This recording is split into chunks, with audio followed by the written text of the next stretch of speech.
Anjay, kenapa bisa begini? Bah, kok bisa madeku? Onde lah tibulo siapa gadang ko.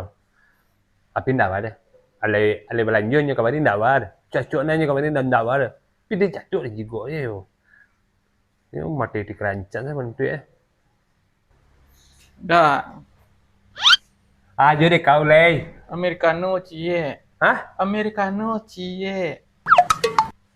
Porno? Americano. Kopi? Iyo kopi Americano. Americano? Yo. Dia apa kan? Titik kerancan saya kau mah. 8 sud deh, 8 sud.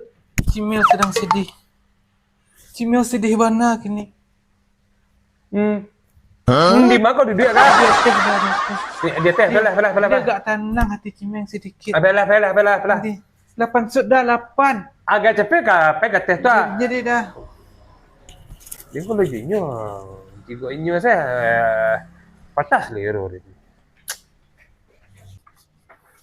Cimil sedih. Deh kah? Kuah.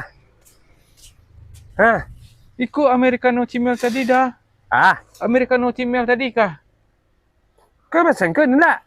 8 sud bakok jalan. Hah? 8 sud bakok jalan. Duduk salah. Mungkin dia buat nah.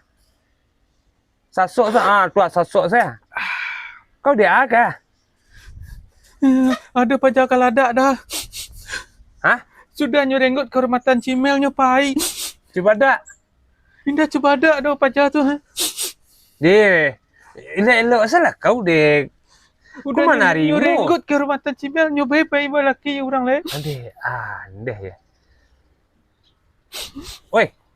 Kau nampak tu elok salah. Kau tiba di bawah tu enggak kau kah? Palut Cimil je dah.